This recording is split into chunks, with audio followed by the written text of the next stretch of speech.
Hi friends, நான் இன்றைக்கி ஒரு புது வேலையில் ஜாயின் பண்ணியிருக்கேன். அந்த வேலையில் நான் அநேக விஷயங்களை கற்றுக்கொண்டேன். அந்த வேலை என்ன வேலைனா, டெஸ்லா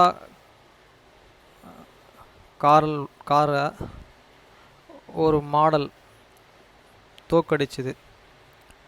அந்த காரோட கம்பெனியில் தான் நான் இப்போ ஜாயின் பண்ணியிருக்கேன். அந்த கம்பெனிக்கு நான் ஏன் போயிருக்கேன்னா, வருங்காலத்தில் இந்தியாவுக்கு டெஸ்லா வரும் ஒரு நம்பிக்கை இருக்குது. அப்போ இந்த கம்பெனியில் வேலை செஞ்சேன். அந்த கம்பெனிக்கு போகிறதுக்கு ஒரு அப்கிரேட். அது இல்லாமல் இன்றைக்கி ஒரு காரும் ஓட்டினேன். நல்லா சூப்பராக இருந்தது.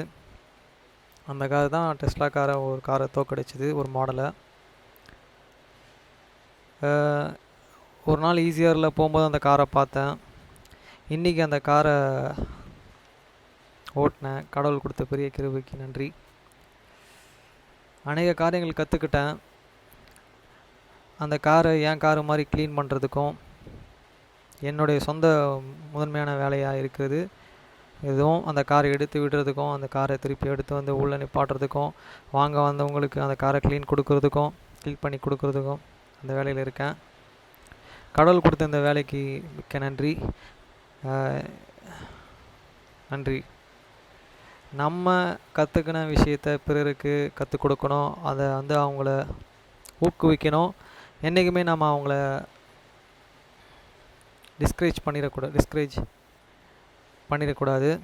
அது எதாக இருந்தாலும் சரி. இன்றைக்கி நான் ஃபார்ம்ஸ்லாம் ஃபில் பண்ணும்போது எனக்கு ரீட் பண்ண தெரியும். ஆனால் அதை ஸ்பெல்லிங் மிஸ்டேக் கூட எழுத தெரியல இங்கிலீஷில். இருந்தாலும் அதை பார்த்து நிறையா ரீட் பண்ணி நான் எழுதியிருக்கேன். இந்த மாதிரி வாழ்க்கையில் சில விஷயங்கள் வரலனாலும் நம்ம அதை முயற்சி பண்ணணும். ஓகே ஃப்ரெண்ட்ஸ், பாய்.